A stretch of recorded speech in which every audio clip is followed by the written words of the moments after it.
Hello, time travelers. Welcome to the Aging Journey podcast, an actual play podcast where we go back in time and play RP games themed around time and growing up in a variety of systems.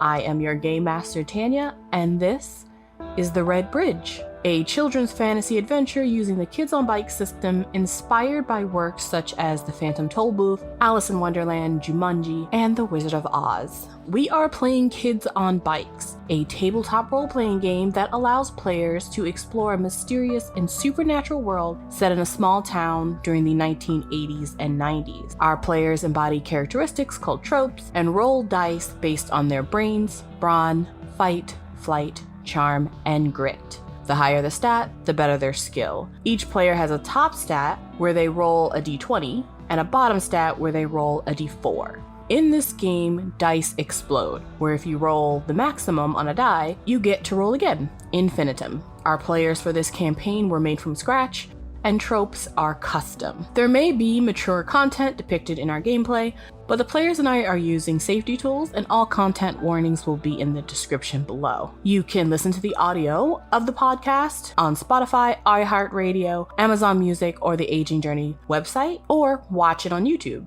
Follow us on Twitter, join our Discord, or support us on Patreon. All links will be in the description. Also, don't forget to subscribe. Well, I think that wraps up the spiel. Enjoy the journey.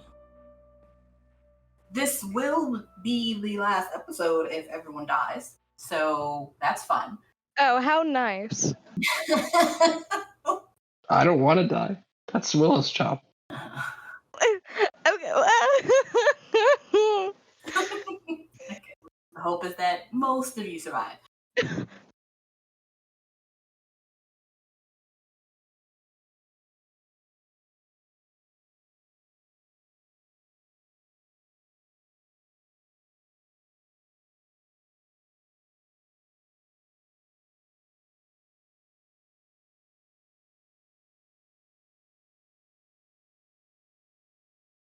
Hello, time travelers, and welcome to the Aging Journey podcast, a narco campaign, The Red Bridge. Content warnings will be listed in the description. Let's introduce who we have at the table. Hello. I am NotQuietNormal, and I am playing Ginny Breach. Hi, I'm Em, and I'm playing Juke Baldwin. My name is Bix, and I'm playing Willow Khan. And I am TanyaLashea, your GM. So we find ourselves in another point in time when the Madonna High School was once a moonshine distillery and warehouse. Juke, Jimmy, Caleb, and two new friends, Maya and Pendle, find themselves in one moment, fearing for their lives in the high school auditorium on the very first day of high school as glossy green crab apples are passed around that were graciously provided by Mrs. Yoon. They are quickly taken and devoured by the entire school body that's in attendance. And then they jump to suddenly hearing a voice in their heads, and their vision goes black, and they reappear in the halls of a dark and hot distillery. They're all separated at first, but quickly find each other, and they also find a mysterious door with a window leading to some very disconcerting chanting behind the walls. Pendle is armed with his box cutter. Maya is armed with the secrets of the real Apple Nuns. And Caleb, Juke, and Jimmy are peeking through the window. You kind of see nothing but a railing and a pile of crab apples, but there is a realization that something is not right here, and perhaps it has something to do with our missing member of the crew, Willow Khan. And that is where we are going to start for today. Willow, you luckily passed your grit check last session, which you probably forgot all about, but I didn't. And so you don't remember anything past what I'm about to tell you right now. So you were in Vice Principal Sanchez's secret little room. You remember you are handed a cup of green tea. And then as you're sipping on it and as she's talking to you, everything goes black. You were basically unconscious until you hear a familiar voice. Your Aunt Hildy. And she is saying to you, wake up. Willow, wake up. Now, you hear this very clearly in your mind, but you are still unconscious. And so when you open your eyes, you're actually surrounded by darkness. You can't feel anything, but as you kind of like sit up and look around, you can only see one thing in this room. A black bunny standing on its hind legs, but this time it actually like speaks to you. You can see its little tiny furry mouth moving, and you can even kind of see that its eyes are like bigger and they kind of seem more human. And it is also very much like kind of is kind of inhabiting the mannerisms of things you would remember from your Aunt Hildy, even the way that like she speaks and the way she talks and the way she moves. And the rabbit says in her voice, "Now, don't freak out." What? How do you expect me to freak out? Well, to be honest, it's all a bit confusing to me too. I don't quite understand how I am the way I am, but I was explained it. I guess it's a good thing. And she kind of, and so the little rabbit walks up to you. You're kind of sitting on kind of like a black glass floor, and the little rabbit kind of walks up to you and kind of sits on your lap. Let me explain. So essentially, she explains the entire spiel. So Aunt Hildy has been trapped in the body of this rabbit since she got split in half by Valdelia at the Crab Apple Festival. So what happened, she explains to you, is that apparently her soul was saved by Valdelia, and Mr. Juan, you remember him, the gentleman who introduced you to the rabbit the first time in your lucid dream of the train, he transferred her soul into the black rabbit. And so when you got that note that told you to go to the nonconformity, it was to meet up with your Aunt Hildy. You did, technically. She was the black rabbit that let you in.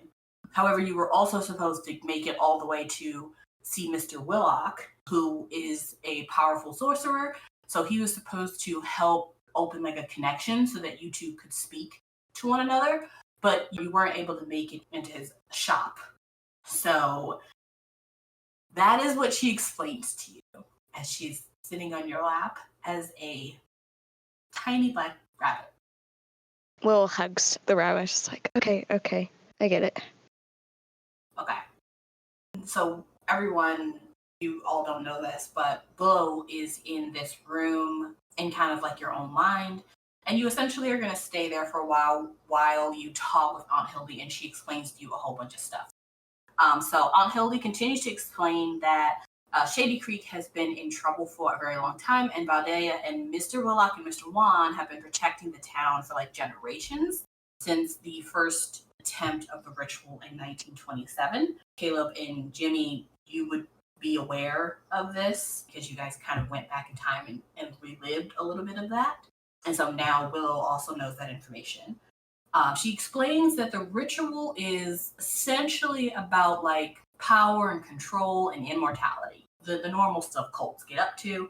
However, it's at the expense of like you have to siphon people's soul and like their life force and able to like transfer that immortality and that power to the people who want it, essentially.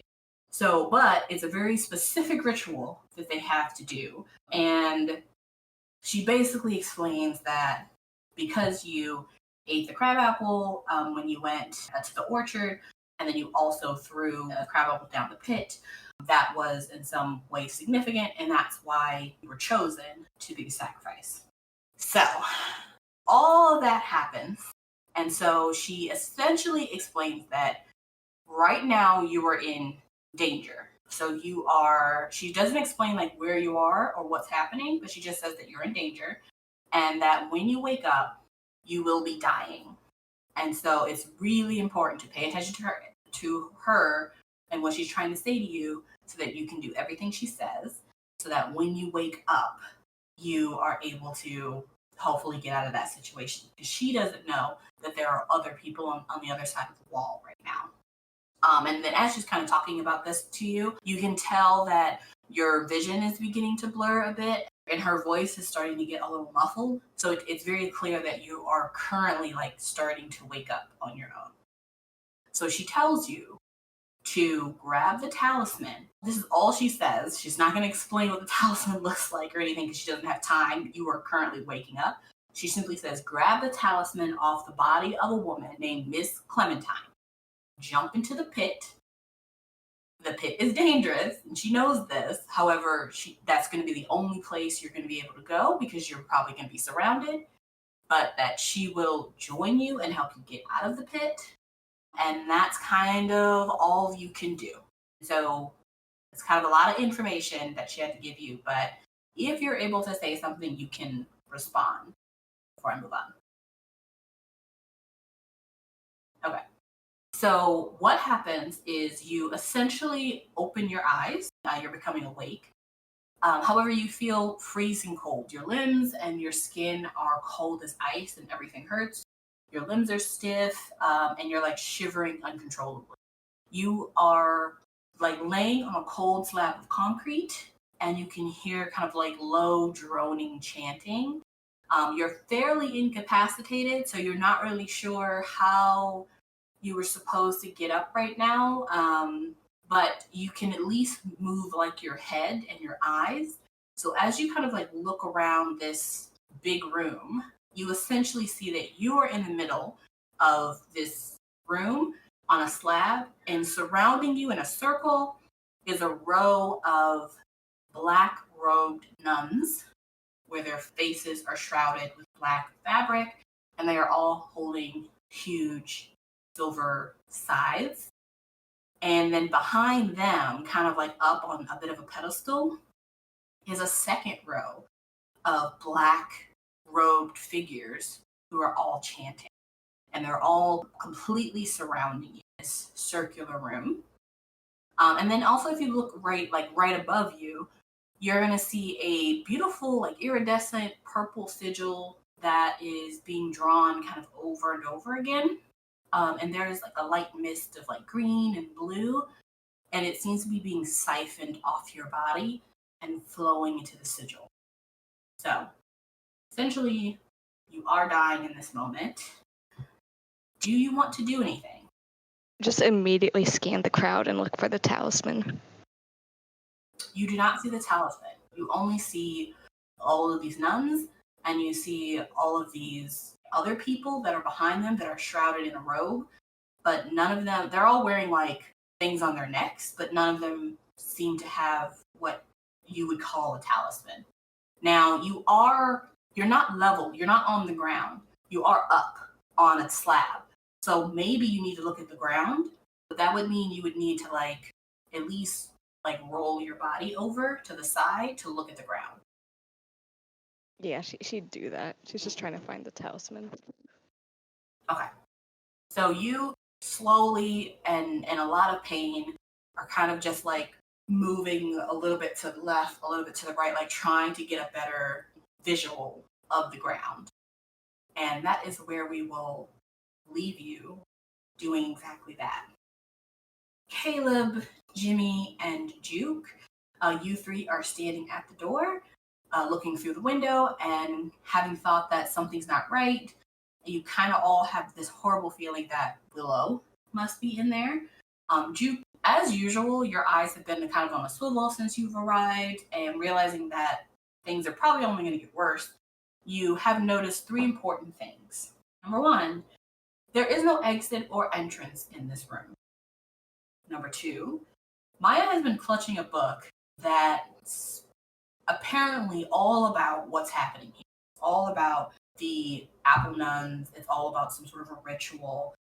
And it seems strange that there isn't a physical exit in this room. However, you guys got here somehow. So even though there's not a physical exit, you do know that if you guys want to get out of here, you'll need to figure out how you got in, essentially. And then three, just for that disgustingly high roll, all of you see this as well. But Juke, as you're standing there, your hands begin to burn from the fingertips up to your forearms. and they burst into huge balls of flames that do not go out. What are we all doing as we see this? So that kind of sounds like punishment for a really high roll. Mm, Does it hurt? no. It feels like power. Okay. Then I'm probably just holding my hands up and like staring silently, like trying to form words but not sure what to say. Mm-hmm. I think since Caleb and Jimmy were right next to each other, obviously as soon as Caleb sees that, he's gonna be like, what's going on? What is this? When did this start? And I'll probably like shake them. You're just shaking them to try to put them out. Yeah. Yeah. Jazz hands. Jess. Yeah.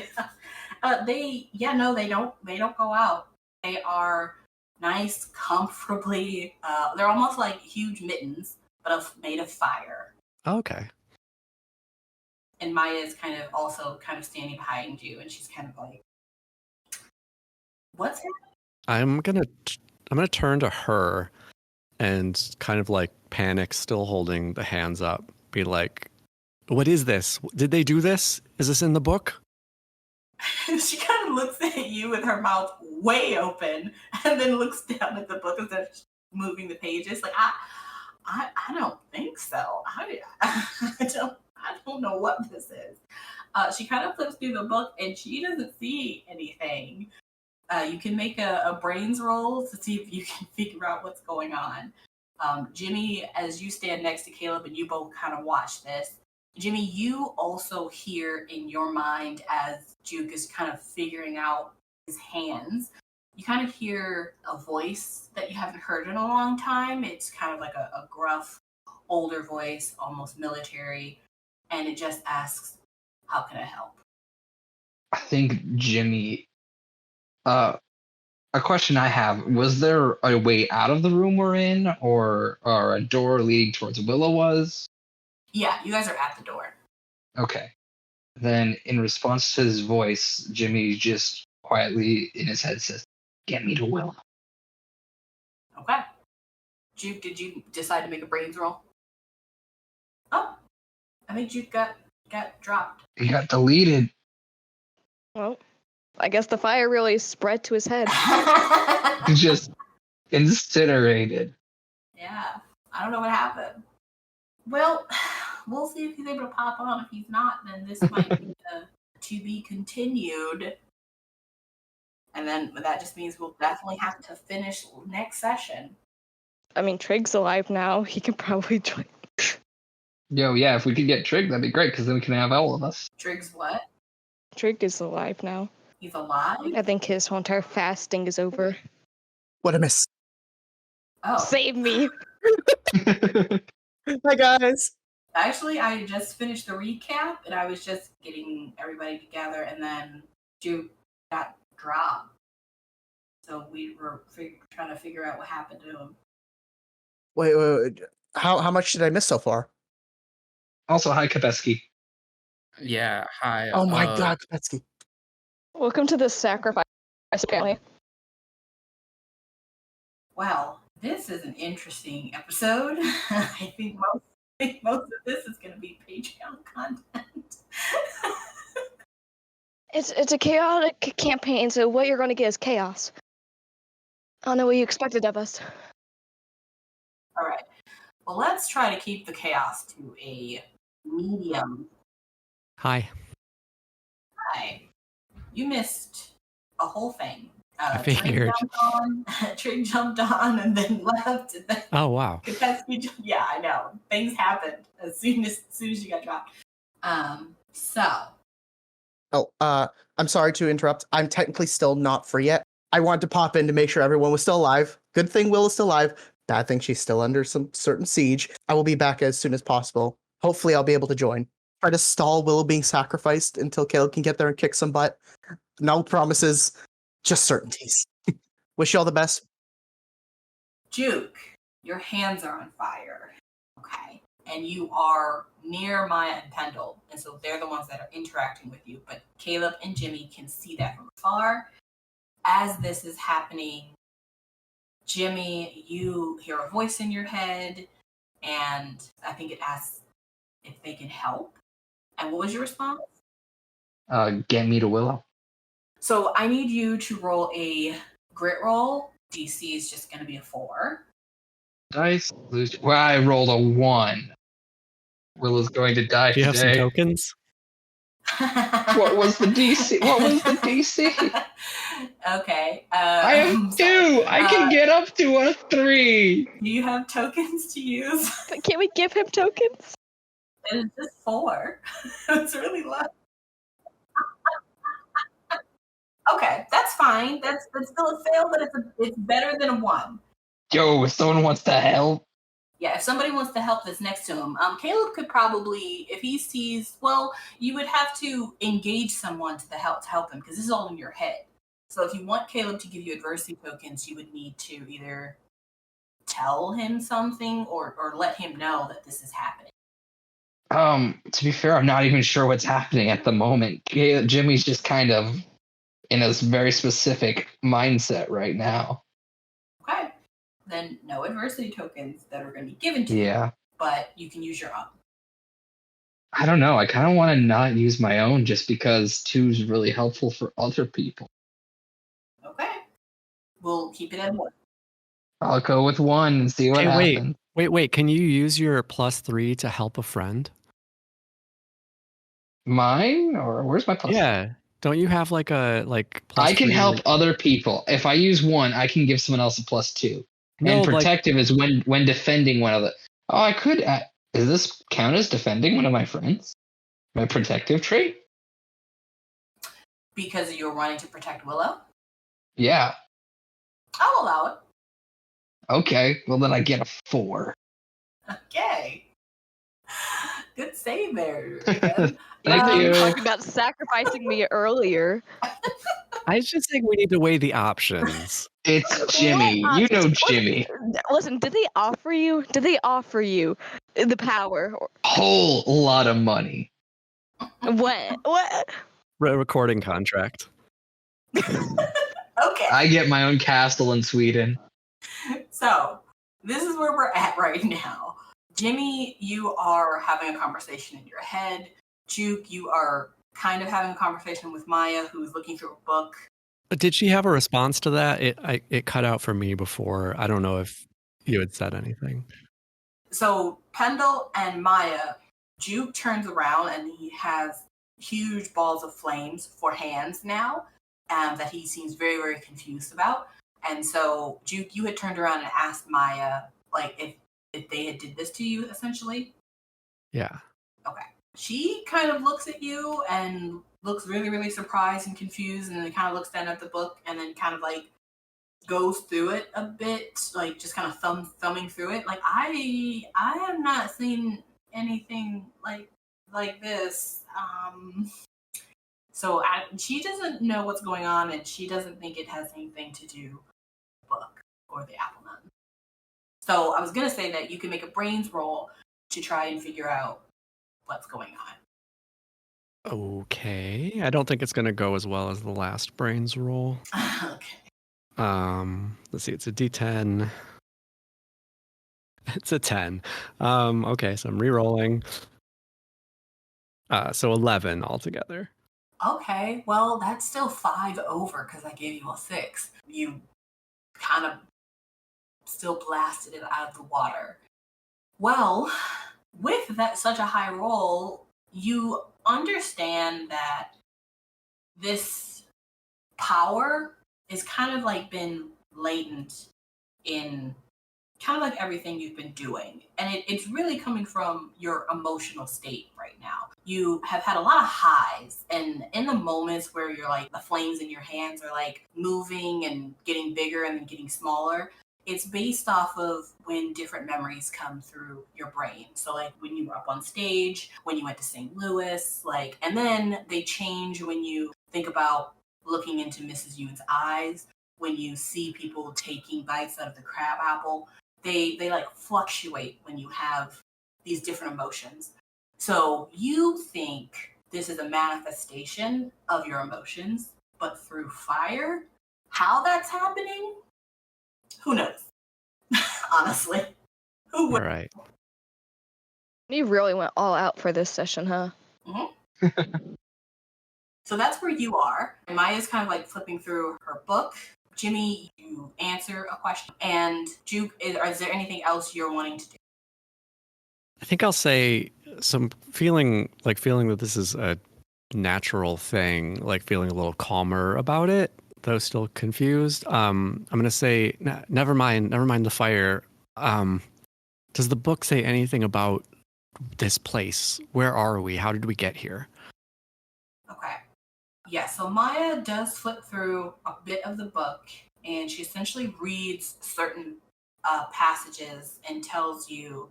And if you guys want to move closer to Caleb and Jimmy at this point, I would suggest that so that she can tell everybody. That way. Sure. But I'll say that you guys move down here now. And Pendle, what are you doing as Duke's hands are on fire? Probably just staring at them like, are you not in pain? What is going on? Who are you people? Why are you magic? That's a great question. Do you actually say that out loud? No, but it's pretty clear on his face. Okay. I'll probably like meet eyes with you, like still holding up these flaming hands, just kind of shrug. Yeah. He just shrugs back and then just grabs the spear with both hands and is just like, all right, okay. So Maya reads from the book, and she essentially tells everyone what are the things that are needed for the ritual. She kind of already said out loud that they needed a certain type of sacrifice, but she also is reading through the book like different things. So she says that it has kind of like a list of things you need for the ritual, but there seems to be information. So a couple of things that she tells you is, number one, you need a talisman.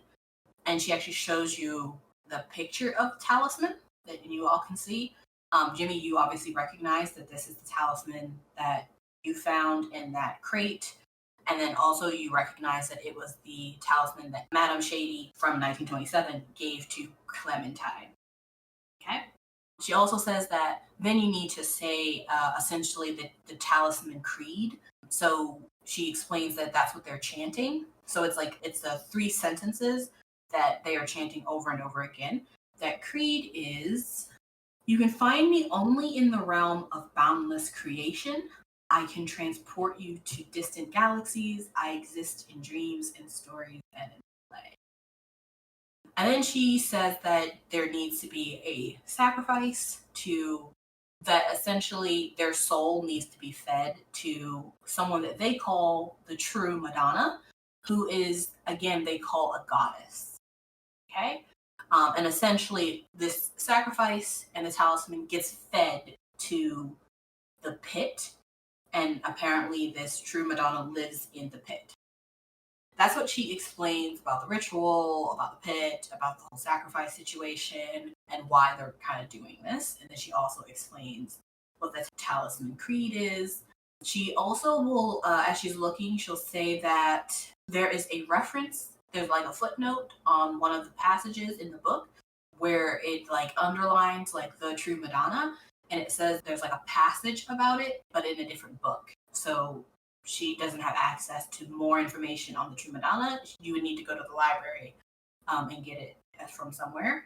And then she also mentions that according to the book, the talisman not only is needed for the ritual, but apparently if you are touching it, it protects you against a descent in madness should the ritual fail.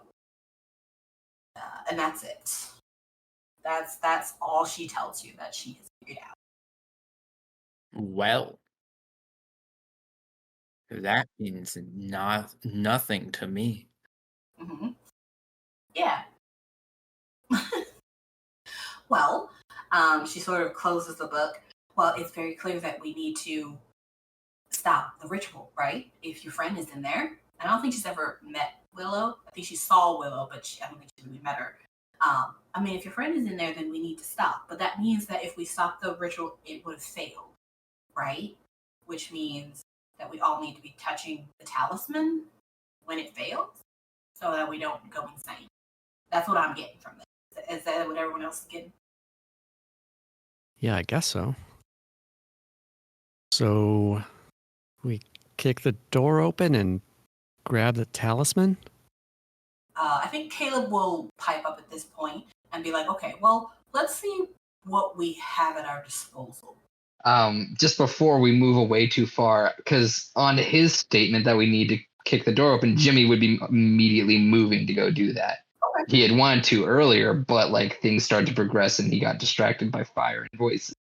Okay. I'm going to say you can do that. And as you do that, Caleb will start to talk. And you're going to like walk away. And so when you get to the door, go ahead and make a brawn roll.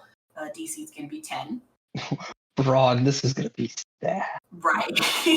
And as you're doing that, Caleb's like, okay, how about we just plan this out? Okay, let's see what resources we have. Let's see what's like. So he looks at Pendle.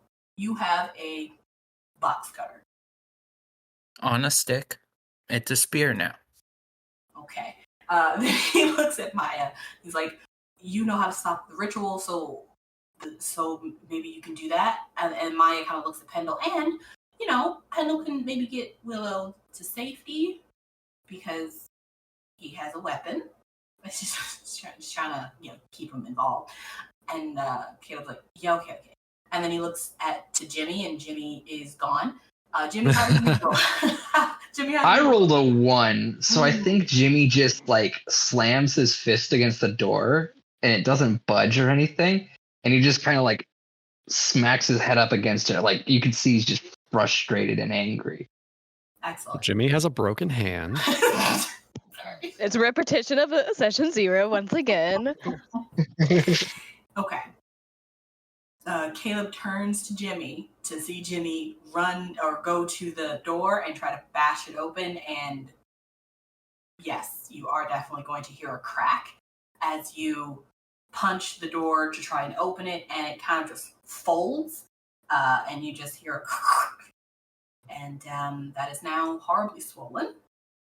And Caleb's just kind of like, Jimmy. And as you are all kind of looking at Jimmy in this moment, above on the ceiling, kind of far out from the one of the corners that's like a bit away from you guys, but it is now like very clear to you all, there seems to be a very large shadow of some kind, and it's coming towards you all, but on the ceiling at medium pace. Demon shadow. What's the lighting situation in here? It's light only where you are. So there's this is 1927, so it's really like on the walls are like, they do have electricity, but it's like old school electricity, so it's not beaming fluorescent light. And there's like pendants on the ceiling that like drop down, and that's how you get light. So the light is warm and not very good. Like this place is not really meant for people to be in here at like the dead of night, and it is the dead of night. You've given me freaking PTSD, Tanya. This reminds me of Skyra all over again, and it's God, I wish I had Octavia right now. Jimmy, as you turn around to see everyone staring at you with a horribly mangled wrist, and they're now staring at you, but they're actually staring above you because this shadow is now pretty much very, very close to you all now, but again, still on the ceiling. These are high ceiling, and it is now directly above all of you, and it stops. And you can see that everyone's looking up, so you look up in just reflection, and the shadow begins to descend very slowly.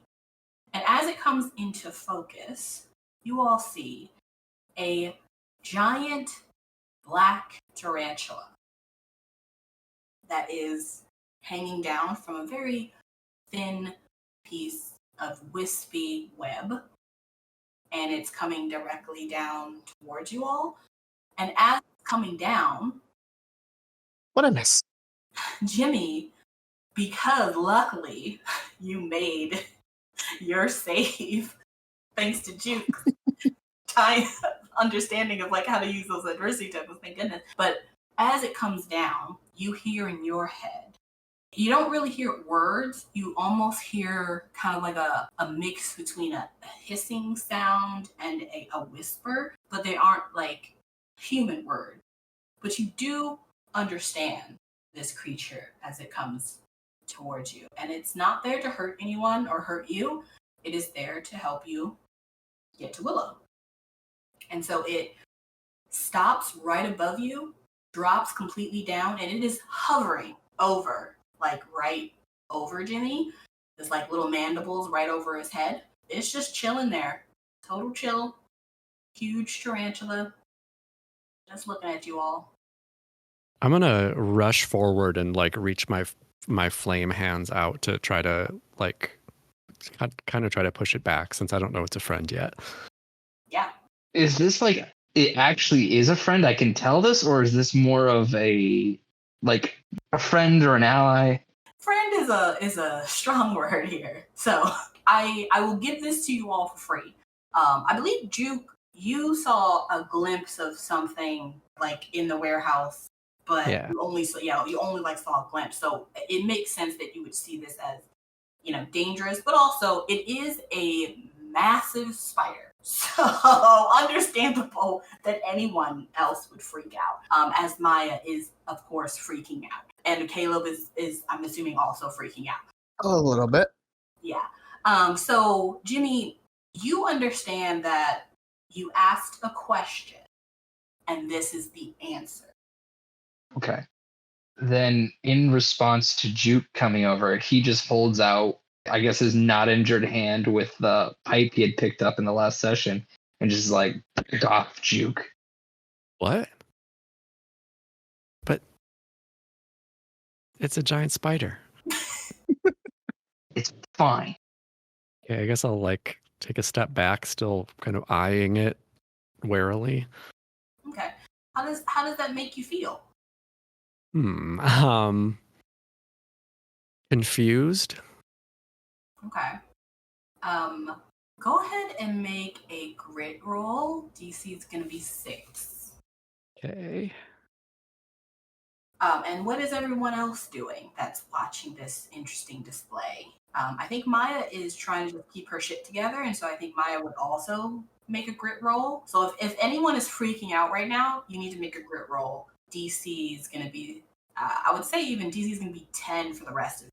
6 for Juke. Oh, all right. Let's see if I can roll perfectly. I got a 13. I was just gonna stand between Maya and the spider, pointing the spear at the spider. I don't know if this Red Bull addict is freaking out, though. Okay. Then we'll make your grit roll a 7. And then Juke got a 15. Caleb, what did you get? I got a 7. I got a 2. Hell yeah. Okay. Your panic scream. Okay. I will allow everyone to kind of narrate their reaction based on their role. I think Pendle's reaction of just, having his weapon out, ready to attack just like Juke did, makes sense. And Maya, she barely made her she barely almost didn't make her DC, so she's not really doing great, but I think what she's mainly going to do is just back up. Like she's going to just back up in fear and just be back here as far away from the spider as possible. Caleb, what are you doing? I think he's just ready to throw hands with the spider. Like he doesn't know what this thing is. It's big. He doesn't know if it's friendly. I think he's just ready to fight over flight. But that's about it. Okay, so I'm going to say that you all are kind of in this order, essentially, with the spider above Jimmy. Okay, so Jimmy, what do you want to do in relation to that? I think I would Juke has been a bad friend, but I think I absolutely trust Jimmy, especially in matters like this. So when he says or like says back off, I'll like stand down and say, like, just look at Jimmy and be like, well, what are we doing here? Okay. As you say that, and Jimmy, you see that everyone is kind of just like ready to, if you gave them the word that this thing is dangerous, they would pounce, regardless of their safety, essentially, except for Maya, who's way in the back now. But Juke, with your, again, very high roll, which I'm really happy for you. I'm going to say that your flames, they kind of die down to almost where it looks like you're wearing gloves made of energy, and they're now blue. So you assume, based on your knowledge of blue and red flame, which most people know, that perhaps this wouldn't hurt other people if you touch them. But you are pretty much getting the hang of these flames, essentially, based off of your emotion response. Okay. So, Jimmy, what are you doing? I'll turn back to the spider, and just saying it out loud. Are you one of my soldiers? The spider, again, you kind of hear that like a whispering, hissing, like almost like staticky, because you can't quite communicate with it as like an animal, but you can communicate with it in like a different way. And so it just seems to be standing there, almost as if it's just waiting for a command, is what you're getting. I think I look over to everyone else, and Jimmy is deciding right now how he wants to proceed, whether he's just going to barge in or whether he wants to actually wait and hear what everyone else has to say. And I think you guys could see that he's appraising everyone and trying to figure out what he wants to do next. As you are all standing there and many things are happening, the chanting begins to get louder. And Willow, as you kind of have shuffled back and forth a little bit, you've been able to like maneuver your head and your body over the side, almost to where you're about to fall off. You can't feel your legs. So you're a little worried that if you do try to like move off of this slab, you might just hit the ground. But you can take that risk if you want. But you're able to like really like look over the full side of the slab. You're a little higher up than you'd want to be. I would say if you had like full motion of everything, you'd be able to make this hop down no problem. But because you're so weak, if you were to like fall off and hit a certain place wrong, you could break something. That's how high up you are. Does she see the talisman at all? You do see the body of a woman. She's kind of slumped over. She's wearing a long white nightgown, and right next to her is like a barrel of apples, and the talisman is like, it seems that at some point she was able to take the talisman off of her, which is like a necklace, and she was able to like push it under the barrel. So before she, was ended. So you can kind of see kind of poking out. Okay, so is that like right below her? It would be, you could come off, but you'd have to probably like crawl a couple of feet, and you would be noticed. How much pain is she in right now? You are in excruciating pain. Yeah, Okay. You're in a good amount of pain. Great. You're also freezing cold to the point where you can't really feel like your fingers or your toes, and you don't know to what extent your mobility is going to be a problem until you try to like sit up or stand up.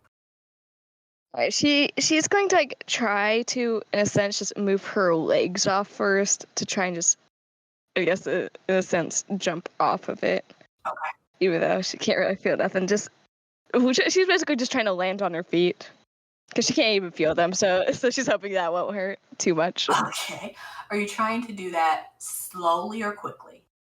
She's going to try and do it quickly. Okay. So this is what we're going to do. because as soon as you try to make a quick move, they're obviously going to notice. Yeah, well, they're gonna notice you're falling off anyway, so that's I figured might as well just go fast. Yeah, they're obviously going to notice that the person on the slab is no longer on the slab. And probably the closest people to you are going to start moving towards you. So we're going to do all of these actions at once so that I can kind of see who gets to who first. So, inside, Willow, you have made the decision to hop off, hopefully on your feet, and just make a dash to the woman and the talisman to at least grab it. Now, once you get off of this like plinth that you're on and get to her, you can also see that the pit is like right in front of your slab. So it's like a huge black hole that, you know, is endless. And you would assume that getting off, getting to the talisman, grabbing the talisman, and then getting to the pit as per your instructions is going to take a bit. So you're going to have to figure that out. But that is your thought process right now. Outside the room, you all hear the chanting begin to get louder. What are we all doing outside? If I may, Jimmy would immediately turn to the spider and in his head say, take me to Willow. Okay. Juke and Caleb? You know what? I think it's time to stop with the cunning.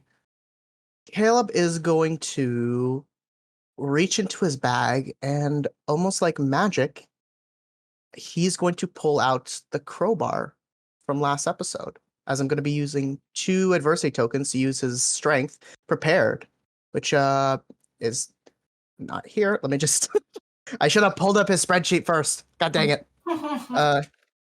Here we go. Caleb character sheet. There it is. I knew I had it somewhere. Yes, he's going to use prepared. You may spend 2 adversity tokens to just happen to have 1 commonplace item with you.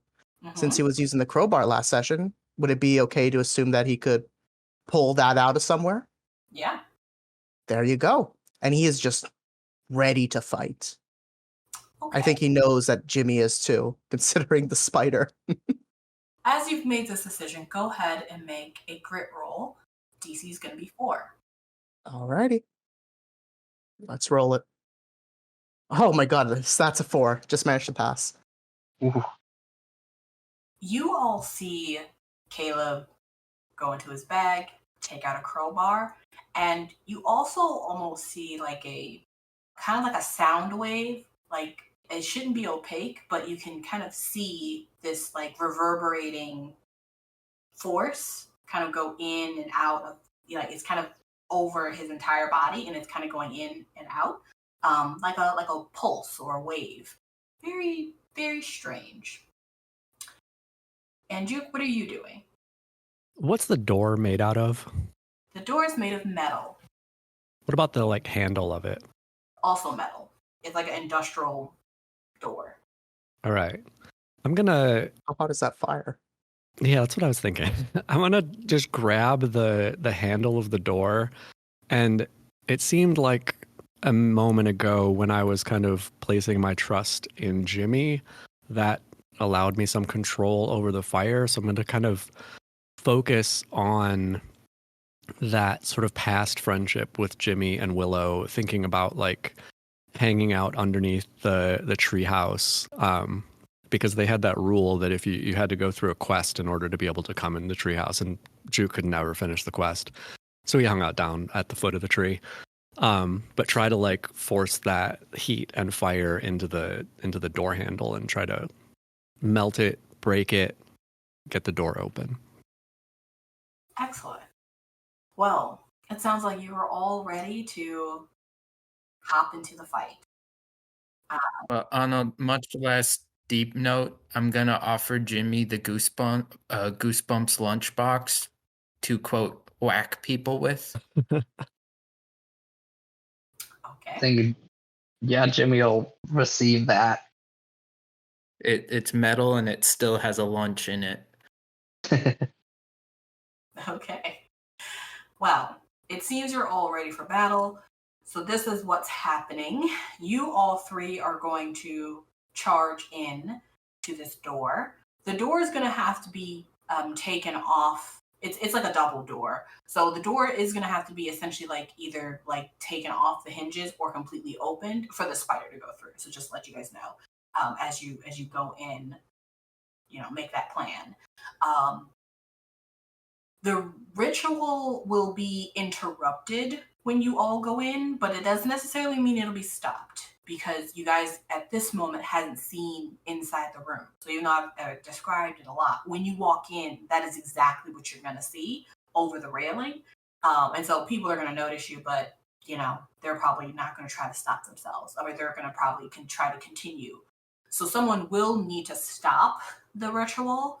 And so Maya will try to do that. So your goals is not only to get to Willow and hopefully get her out of there, but also to stop the ritual and preferably stop it to the point to where they can't start it again. So, might need to just make sure nobody walks out. If you know what I'm saying. So that's kind of the goal as you all go in. Who wants to go in? Like, what's the process of getting through the door? So Juke wants to burn the handle, and then that'll get a hole in the metal. And then I have a screwdriver. Okay. Caleb could try to pry one of the hinges off. Okay. All right. So it sounds like you're trying to burn and you're trying to fight. Maybe brawn. You are the DM. You tell me how it is. I'll roll and pray for the dice. If you're going to use your crowbar, then it would be fight.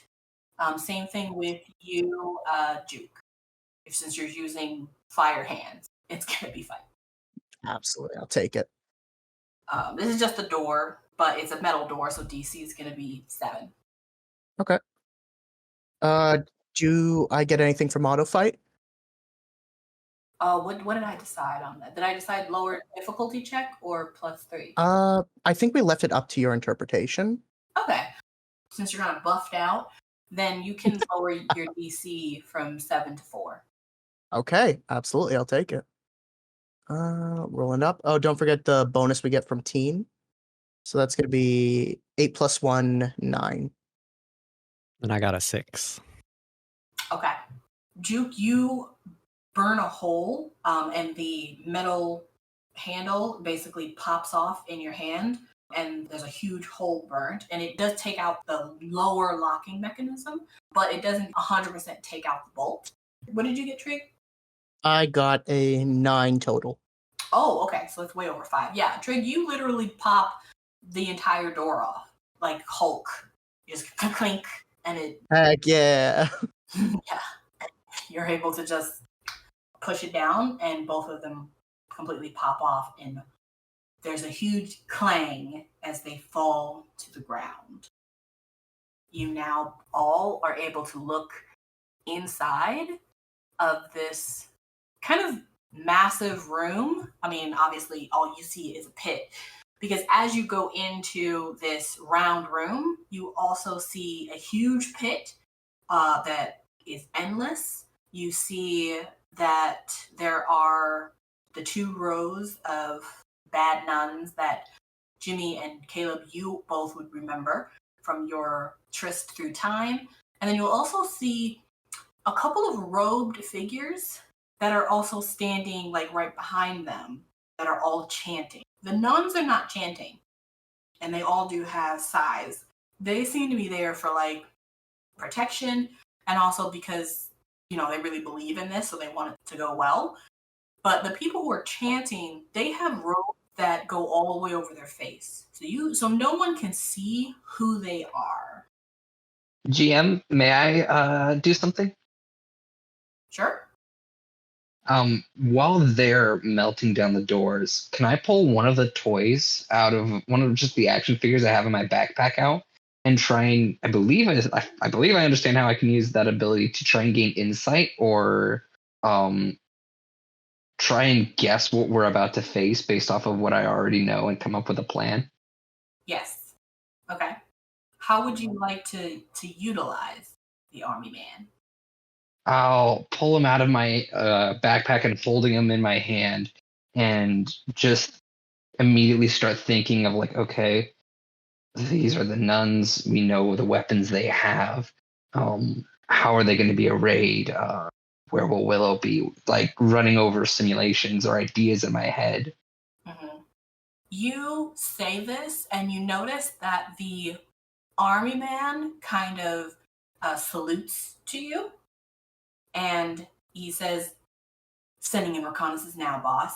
And the spider climbs up the wall, up to the ceiling, and goes over the railing into the large room. Now, usually a massively huge spider coming down into like a room would freak people out.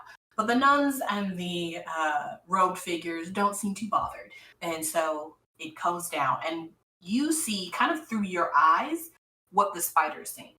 So Willow is, and I'm going to say that this is the moment, unfortunately, that Willow swings her legs over and jumps off this slab, hoping to hit the ground. And we'll kind of slow down time in this moment, because this is what you see in like a 2-second like vision in behind your eyes as you see what the spider is seeing. So you see Willow, you see that she looks sickly. There's this huge sigil that's directly over her, and it seems to be pulling her life force out of her. There's the huge pit that's right in front of her. And then you see her jump off the side of the slab. So what I'll do is, as the door opens, I'll relay the information of like Willow's in the middle by the pit, watch out, and then I'll command the spider, like if I'm still watching through its eyes, if someone starts to move towards Willow, I'll command the spider to leap at them and try and give Willow space. Okay. I think probably like right when we got the door open, I probably looked at Caleb and said, "Yes, apple nuns," and went up for a high five. And then was like, "Oh, I forgot the fire and the name thing. The name thing." Sorry, I broke character. I just see Caleb and Jimmy or Juke just high five and going apple duns, yeah. Yeah, Caleb's pumped up. You know what? Whatever he said, Caleb's like, yeah, let's do it. And he just goes back to getting ready to fight. You all go inside the room, and We're ready for sacrifices. you can see the nuns and the cultists, as well as where Willow is. And so as you all get to the railing, Willow, I'm going to need you to, well, actually, let's see how hard you hit the ground. Make a brawn roll. DC is going to be 5. Okay. How nice. Jumping off of things. It's fine. Willow jumps out of trees all the time. True. Exactly. Yeah, she's very weak right now. How much did you say I needed? 5. I rolled a 2. I'm gonna use my adversity tokens. Okay. So that's 3. Okay. So, Willow, you all see, or perhaps actually, unless you guys are like looking directly at Willow, like you guys are looking over the railing, and really you just see these people and the pit. You guys can put your tokens where Juke's token is, and so that's basically what you guys see. And then on the other side of the pit is Willow, and you guys see her jump off. Willow, you hit the ground, and it still hurts. Oh, how nice. The numbness didn't help. You do land on your feet, but you land, like you can tell that you're a little too weak, and so you kind of like crumple and onto like your knees and then your hands, and then you can get back up and run. So you didn't break anything, but that was a rough landing still. Yeah. But you can now make a run for the talisman. So you can make a flight roll. I will say that as soon as your feet hit the ground, the cultist that is closest to you and the nun that is closest to you are going to start making their way to you. So make a flight roll, and it's going to be against their flight. So get their stat. Oh I no! got a nat 1. What did you need? It doesn't matter. It's going to be against theirs. Oh, Please let them get a nat 1. I have a firm belief they'll get a 1. Okay. I mean, they are. Belief and a prayer. Too bad she doesn't have her damn baseball bat. Freaking knock them. Oh, damn, we should have grabbed her baseball bat. Oh. I can offer a screwdriver at best. Yes. And at worst, a broken Game Boy. Oh. How good are you at swinging a Game Boy, Willow? As good as she's at swinging a Game Boy. Okay. So, Willow, it's going to be against a D8. Yeah, I already gave up the good backup weapon. my lunchbox. The Goosebumps lunchbox. Oh my gosh. Oh my gosh. Yeah. Please. Yes. Yes. That is most definitely a 1 as well. Yo! So that was the cultist. The nun is different. Don't. No, not the other Another one. one. All the ones. Let's see what the nun gets for. Ooh, yeah, their flights high. Nuns are fast. They are fast. These nuns are fast. I hate you so much. Oh, damn. Oh no! Fast. Oh. No. No. Okay. We're gonna go with it. Or Willow. That's a fast nun. May I ask a question? Yes. What help can my spider provide? Because I had it on watch and was going to sick it at them as Willow was moving. Yes, you did. And I haven't forgotten. I actually need to give you the stats For the spider. for the spider. Yeah. For the spider. Sorry, but that nun just rolled a 33. That nun is faster than a spider. So Yo! for Caleb and Juke, Caleb and Jimmy, you guys have come up against these nuns. They are very dangerous. However, I will say anyone that's watching this, you don't need a brains roll to tell just from this interaction that the nuns are the dangerous ones and the cultists are probably human. Wait. That's implying that the nuns aren't human. So where's the amulet relative to Willow? It's like to your right, like a little bit to the right, like where the box is to the side of you. Okay, because our plan is to just go run and dive and then just hopefully roll into the pit. So what's happening right now is I also don't have a token. you don't have a oh gosh, I forgot to put you on there, Pendle. Hold on 1 second. I can just draw a smiley face if that would help. Willow's just over here in excruciating pain, There you are. sobbing her eyes out, trying not to die. Oh, poor Willow. Okay, so now you're so essentially you're looking over a railing. So you guys are on the essentially like the second rung. So you'd have to go down. I'm gonna say it's like a ramp. You'll have to go down a ramp, which you could get down pretty quickly, but you'll have to go down a ramp to get to the floor where everyone is. So what's happening as you all kind of burst in, ready for a fight, is you see this cultist like start to make their way towards Willow, and Willow, as you get down to the bottom, run over to the barrel, and as you are like trying to like, because she stuck it underneath, and the barrel is full of apples, so it's heavy. So you do get there, but you're trying to like, move the barrel and like grab it. She was gonna like really dive into it and hopefully grab the amulet on her way as she ran into it. Literally, as you are there on the ground, you see a sweeping black robe come up behind you, and these nuns are very tall as well. They're like 8 feet.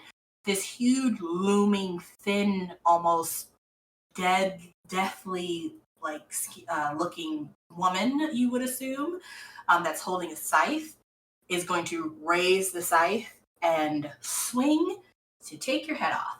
Oh my goodness. That's terrifying. Jimmy, as you have given the order to protect Willow, you can have your spider either try to get to her quickly and like just scoop her up, or attack. So that's either going to be a fight or a flight. Can I use its web? Yeah. I want to try and have it blast the nun. Is the nun by Willow? Where is Willow at the map Yes, she right now? is Okay. literally right on top of her. Wow, these nuns are huge. Hold on. I mean, you did say they were tall. They are big, but token wise, that's supposed to be that big. Willow's just tiny and she's crumpled over in pain. It's quite realistic at this point, I think. I'm not weeb enough to sing this, but da da da da da da da da yeah. I approve. I despise that. Aw, you don't want to fight Titans? Attack of the Bones. She's freaking dying. How do you expect her to fight him? Okay, what was happening? Yeah. So either through web or through just attacking it, the spider's gonna try and push the nun into the pit. Oh, okay. I think so. I'm gonna say that the nun is preoccupied because she's mid-swing, so she's not really gonna be able to like do a versus here. She's not gonna be able to like quickly see this spider's web. So go ahead and give me the fight. Let's say DC is gonna be 5 here. 5, nice for fight. Yes. Gotta pull up the stats. I have the stats. They're right there. Let's go. 17. Nice. Willow, you look up to see this looming woman with a scythe ready to swing. And as it comes down, and you probably like look away, hoping that it doesn't hit you, the only thing you like feel or hear a moment later is the clanging of the scythe as it hits the ground right next to you. And when you look up, the woman is just gone. Oh my. Picking up the scythe. Yo, the worst way to go is just disappear because spider. Out of sight. Now, though, the spider has been... Well, the spider was always noticed, but the spider lives in this place, so they weren't afraid of it. Now, they realize that the spider is not on their side. So this is what's going to happen. I'm going to need everyone who's up on the second rung, let me know where they're moving to, and then everyone needs to make a flight. And then, Willow, you are going to need to make a brawn to see if you can move over the apples on the apple barrel to get the talisman out. And that's where we're at right now. And as you all move, I will then roll for the cultists and the nuns for their flight. So it's going to be kind of like a flight against flight, depending on where you're all going. Does spider roll flight too? If you want it to, yeah. Yes. Okay. You probably said this already, but how far below are they? Like how far down? Like half a floor, like half a level of like, Okay. you know, the first floor and the second floor. You guys are like half a floor down. So we could jump it, but I it mean, might be. You're certainly higher than Willow was, and she could have jumped that easily herself. So I would say to you all, it's kind of like jumping off of like the second floor, like the balcony of like a floor and a half roof. If you're landing on grass and you roll, you could be fine. It all depends on how you do it. Will's used to jumping off things, y'all. You just let me know what you want to do and where you want to go. So let's start with the group up top. And I'm actually going to start with Maya because she is going to try and go slowly. she's not really trying to, because she's just not, she's not a fighter. She's not going to try to bring attention to herself. She is specifically trying to get to, based on the book, she's going to try and get to the place where the sigil is made to destroy the sigil. And so she's going to try to get over to Willow to like destroy the little thing. So she's going to just try and like sneak around. She's going for the ritual. Yes. Okay. Yeah. That's Maya good. is trying to disturb the ritual. That's her job. I believe the rest of you have other things you want to do, but mainly it's like fighting, I believe. Right? Okay. So I'm going to start with Maya, and she is going to actually just try to like sneak a little bit. So her DC is going to be 5. Maya is actually going to make her way down to the first floor, and she's just going to try and hug the wall to like walk around the pit to get to where Willow is. That's what she's doing. Jimmy, Caleb, Pendle, and Juke. What are you guys doing? Let's start with Juke, actually. I also have a question. Okay. Does Willow know that they're in there? We'll see. They're on the second floor, so I don't think you were looking up. You were just trying to get to the talisman, and then the woman was there. So I don't think you saw them come in. All right. Juke? Okay, Juke is reckless, not restless. I want him to go. Oh man, it's so hard to move these tokens on here. I want him to head to the lower left corner and hop the railing. Trying to like jump down where there aren't a lot of nuns. Okay. You're trying to land on your feet? Or you're trying to roll? How are you trying to get down there? I think like swing over the railing and kind of like drop down holding on to it so my feet are closer to the ground and then drop. Okay. So fairly carefully. You're not like, like on top of the railing and then jumping off. Okay. Go ahead and give me a brawn. We'll make your DC 6. Can't be a flight? Okay. How about a flight, but that's going to be higher. Okay. So your DC is going to be 9. Okay. I think I'll take the brawn. Okay. A D6. 2. I think I just added 2 rolls together, but I got a 2 on that one. Did you say it's 5? 6, I believe. 6. Then I will spend my 4 tokens to make it a 6. Okay. That is what you're doing. Jimmy. Ooh. Jimmy will rush down the stairs to where it's like 5 feet and then try and like duck under the railing, slide down to the ground. Okay. So you're also trying to go under the railing. So not down the thing. Okay. Go ahead and do a brawn. DC is going to be 6. Oh, let's see what I get. 3. Any adversity tokens? I have 2, so I can't really bump it up very high. So I'll just stick with that. Are you protecting Willow? Oh, actually, technically I have 3. Well, wait, yeah. Does this count as protecting Willow? In what way? More the initiative to get there and protect her. I'm gonna say in this instance, no. Okay. But I'm gonna say you get down to the bottom and you don't break anything this time.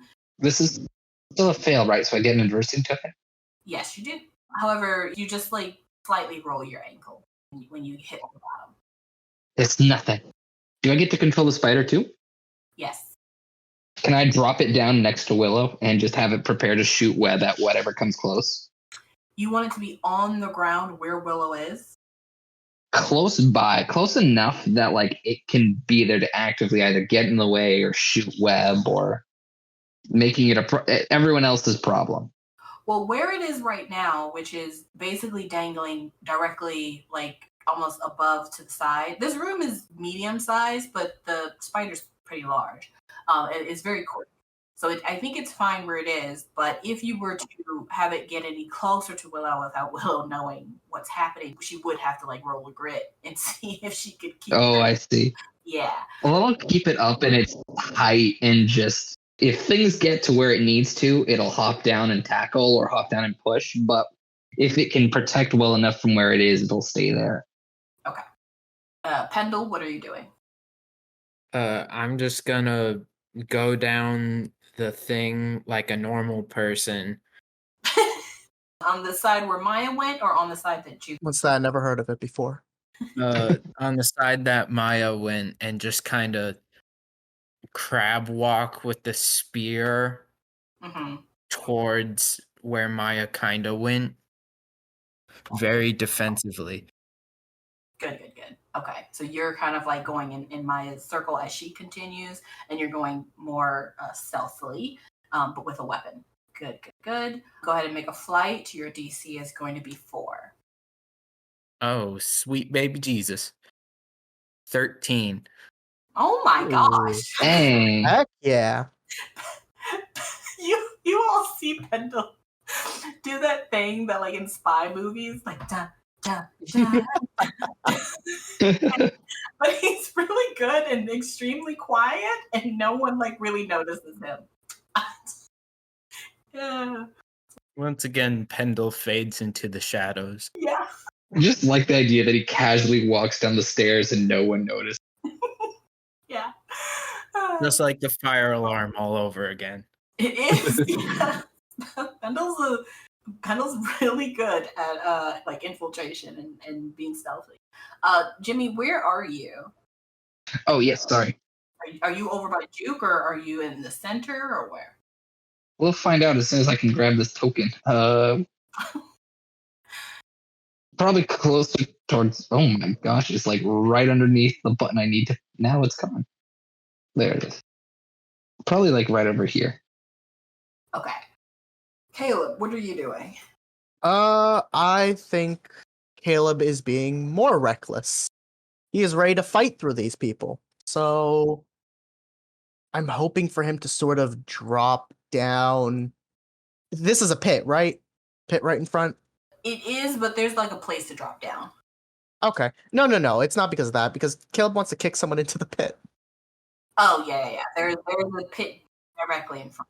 Yeah. Why fight him when the pit can do the work? Okay. Are you trying to jump over the pit and drop kick someone into the pit? Is that what you're doing? I don't think he can make that jump, no matter how strong he is. I'm thinking, okay, so Caleb wants to get to Willow. That's his first priority. And to do that, there are a few people in the way. So I'm thinking, can he just drop down from this high railing here, run up to someone, and just shove them into the pit on his way to Willow? Probably going this way, so I can tell. Okay.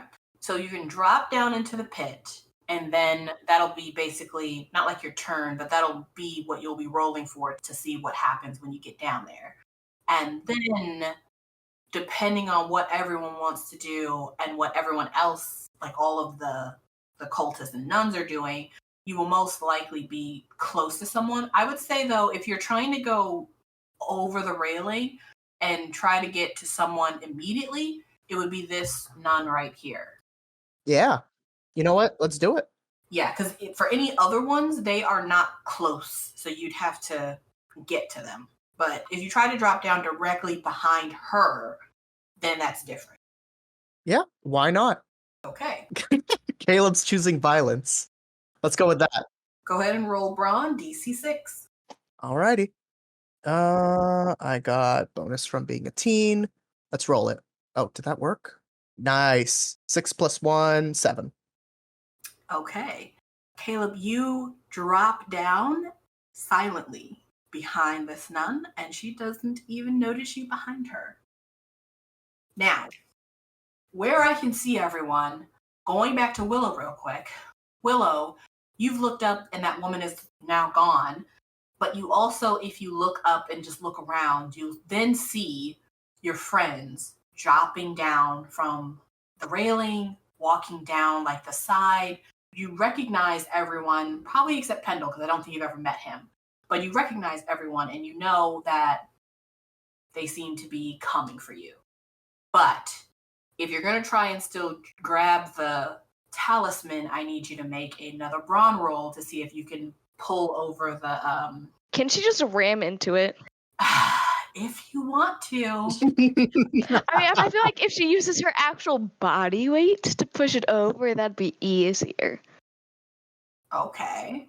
All right. Willow choosing violence too, perhaps? It's going to be a 5. None of us are gonna kill Willow. She's just gonna accidentally take herself out. Don't mind me getting another nat 1. Can I still add on to that? Can I use adversity tokens? Yeah. Okay. I do have the teen brawn. I forgot about that. So I'm going to use that and then I need to get rid of 3. Okay. Because I got adverse. Okay. So that I can just barely make it because she's struggling.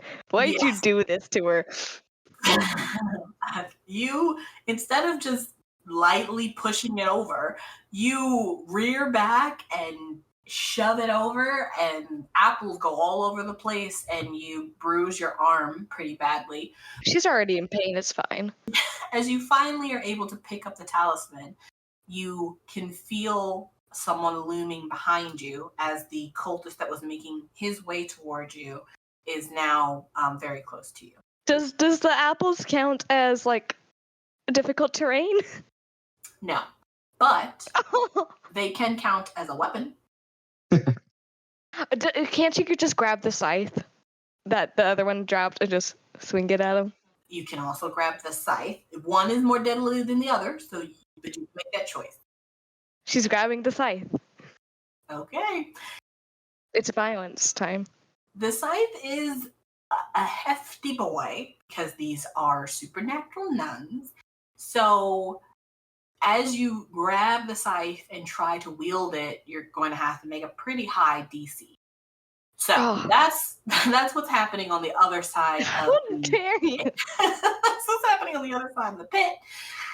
Let's go back to everyone on this side and see how far everyone's gotten based on the reaction. So in front of you, Caleb, the person that was in front of you doesn't even notice you. But Maya and Pendle, as Maya makes her way around, the cultists are staying pretty together. They're trying to focus on the chanting. So other than the one cultist, the other cultists are not moving. The nuns, however, immediately notice when Willow has fallen, but I don't think any of you made any noise, so they don't notice any of you behind them. So just as that cultist is going to go and take care of Willow, the nuns have now seen the spider, so they're going to focus on trying to kill the spider. Which, do I have a token for the spider? Yes, I do. Give us a big, massive token. And so they are right about here, watching over Willow. Okay, so this is what's going to happen. Such an amazing image of a spider. The nun is going to literally do a flight to try and jump from where she is. This nun here is going to try and jump from here, over the pit, over this side of the pit, to get as close to the spider as possible so that she can do another jump and slice it hopefully off the ceiling. So that is going to be an opposed roll depending on what you want the spider to do. Do you want the spider to flee or fight? Which nun is this? The one at the far right. I see, okay. She's going to try to jump over the pit to get as close to the spider as possible. If the spider sees it, I think it would try to shoot her with web as she's over the pit to stall her and drop her into it. Okay, so that sounds like a fight. Yeah. Over a flight. So she's going to roll her flight, and you're going to roll the spider's fight. Fight. I got an 18. She got a 10. Is that another one gone? So you see that she jumps over and gets about halfway there, and the spider's web hits her. However, she doesn't fall directly down. She just falls back. Okay. She's back here, but she is immobile because the spider web is sticky. So it pins her to the ground here. And she is trying to use her scythe to get the web off of her. but she is immobile here for a while. What is everyone else doing other than Willow? How dare. That depends on what Maya is doing. Maya is making her way around silently, and no one has noticed her yet. I will have her make another roll, but I want to see if anyone does anything that causes attention, to see if anyone notices the people who are trying to sneak. I'm going to wait until Maya does something then. Okay. Are you staying closer to her just to kind of like protect her in case something does happen? Yeah. Okay. That makes sense. Okay, you two are making your way around. Caleb, Jimmy, and Juke, are y'all doing anything loud over there? Can I do something? Sure. Can I move up to the nun that's sitting by the edge and then just try and like kneecap her with a toolbox so that she falls forward into it? Mm-hmm. Yes, you can. I will say, though, that probably as you get close to her, the nun that's in front of Caleb will see you. However, he's planning to do the same thing. So if you guys can try to coordinate. That's fine by me, yeah.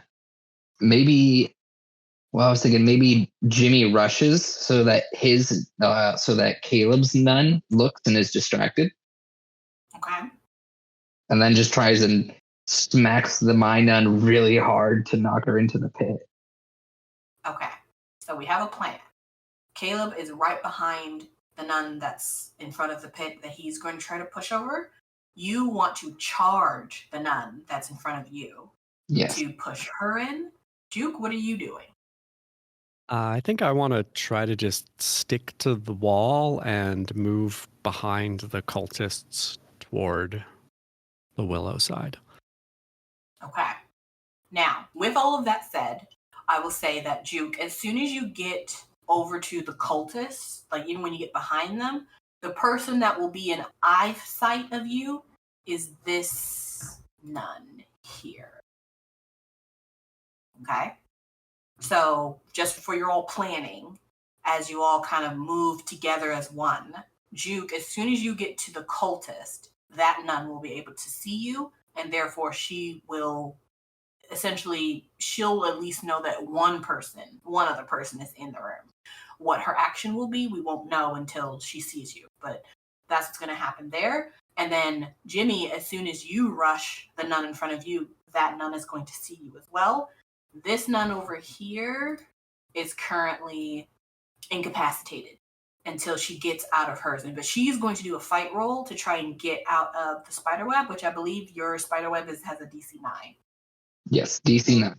So that's what's happening right now. So how do we want to do this in order based on, who's going to see you all and who's going to be able to act? You want me to like head across? Well, I guess maybe that doesn't. I was going to say like that would be a bit of a distraction for that one nun, but I don't know. I feel like Jimmy rushing forward would be really good because I'm going to get seen either way by Caleb's nun. Yeah, probably Jimmy first then. Okay. And then Caleb, are you wanting to go after that? And then Juke?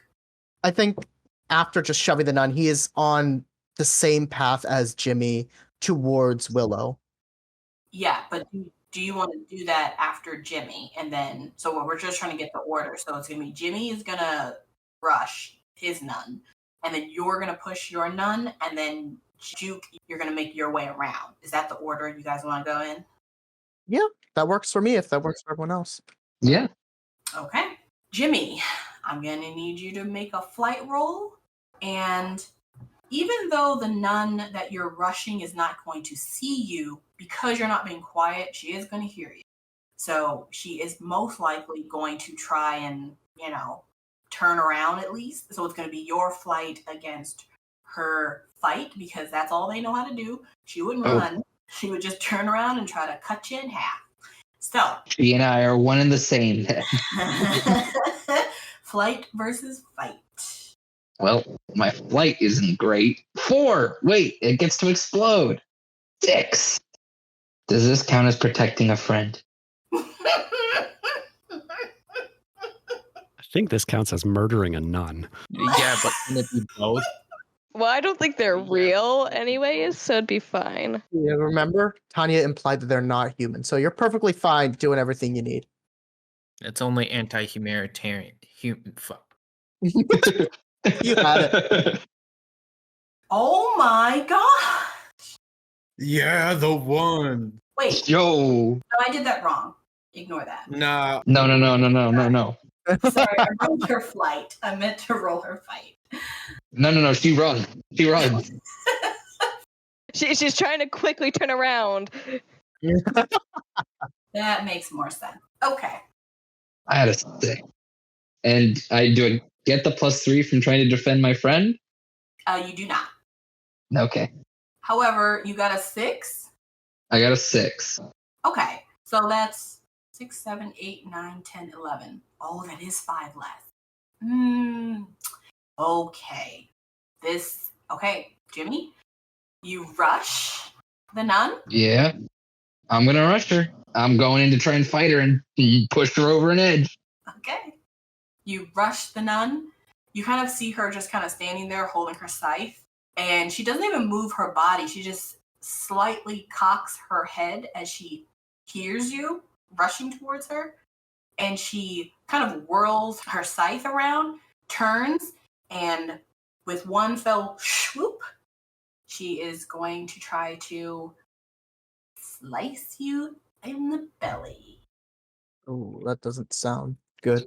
Do I get to fight this? I will say that because even though you've told the spider to protect Willow, it is also going to protect you. So you can roll for the spider to try to at least web and stop her scythe before it hits you. Yeah, if I could do that, or do a shoot a web stream and try and yank it back. Yes. So go ahead and do that as well. That's going to be his flight. Spider flight? Spider's flight, yeah. Against her 11. What is flight for spider? I gotta check again. I think it's D12? Yes. It is? Okay. For a second, I saw my flight and was really scared. Oh, a 6. Can I burn adversity for the spider or no? I'm gonna say I think we're gonna call it. Yeah. The spider shoots out, but it is quite far away from you, and it shoots out across the pit, and it just the end of the web just falls short. Now, everyone is watching this, so this is going to be quick for the nun, but everyone is moving in tandem. So as she whips around to hit you, is anyone else doing anything as they watch this? Could Willow just yell and try and distract, catch her attention? Yeah, you can scream. Yeah, she's screaming. She's probably already screaming at the other cultists. Anyways, get away. Okay. Anyone else? I'm pretty close there. Could I just throw myself into the middle of that? I will say that you are close. You can either make a flight or you can make a fight and see what happens.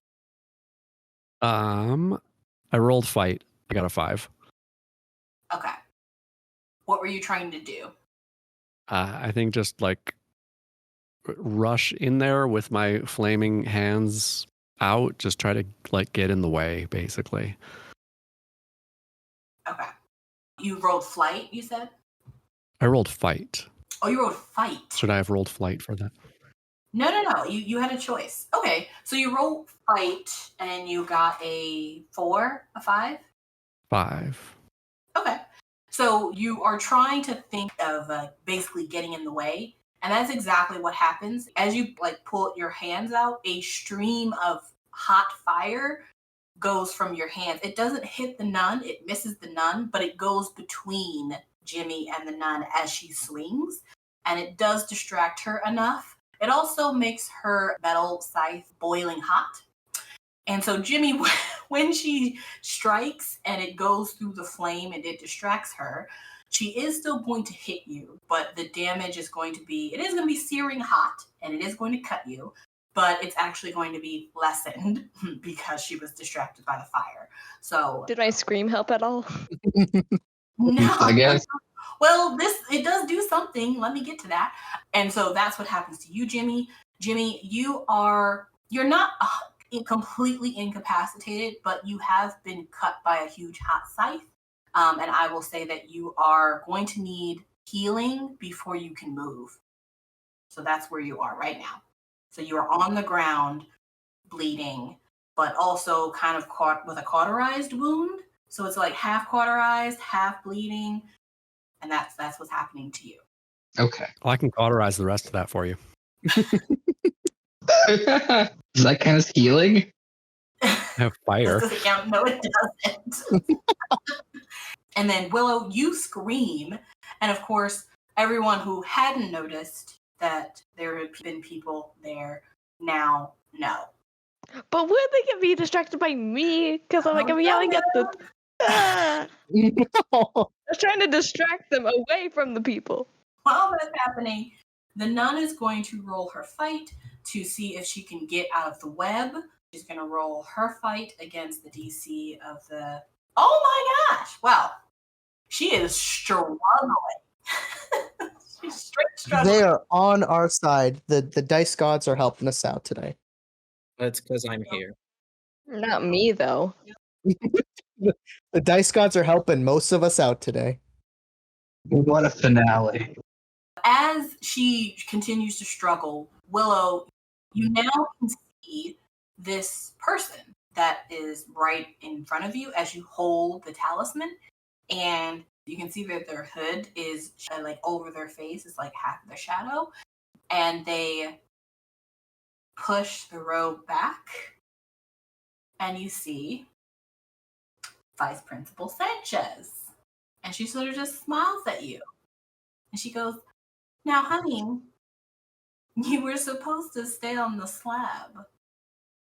While that's happening, Juke, you have expended this huge like wall of flame, and it now dies down as the nun now turns to you with her huge scythe that is glowing red hot, and you see Jimmy on the floor, kind of bleeding, but alive. Caleb, you have seen all of this happen, but as you are right behind your nun and she hears Willow scream, she looks over and sees Jimmy and Juke. And then the other nun that's on the other side of her, she also kind of looks over and sees Jimmy and Juke. I'm going to say both of them don't look behind them, so they don't see Maya and Pendle. But they do see now Jimmy and Juke. And now Caleb, this nun now sees you as well. Caleb, what are you wanting to do? You know what? Does this nun have a scythe too? They all have scythes. No. Yeah, they all have scythes. I think I might just keep with my plan of knocking them into the pit. The pit's just the most OP item out there. Okay. That is going to be a... Are you going to try and do that with, like, just your hand? So you're going to brawn? No. Let's do it with the weapon. Okay, so you're going to fight. Yes. Gives me a little bit of an auto fight bonus and might as well help. Go ahead and roll your fight. And because this is stealthily, it's not going to be against her because she doesn't know you're behind her and she's so close to the edge. So, but your DC is going to be... What is her... DC is going to be an 8. Okay. Let's see what happens. That is an 8. 7 plus 1, 8. Caleb, you bulldoze this woman who doesn't even realize you're behind her, and literally all of you just see this like huge and imposing nun who's just about to like start walking towards Juke and Jimmy, and you just see her go, ah! Fall to the pit, scythe and all. And then she is also gone. And this is where we kind of find ourselves. We find one nun that has seen you all now and will be making her way towards Caleb, Jimmy, and Juke. Jimmy is down on the ground, down for the count at the moment. Willow has now seen the face of her betrayer, who is now kind of hovering over her. And Maya and Pendle continue their slow descent around to hopefully get to Willow to stop this insane ritual. And I think that is where we will stop for today. Finish it up next session. What a battle, everybody. What a battle. Jimmy got a full spider. That's pretty cool.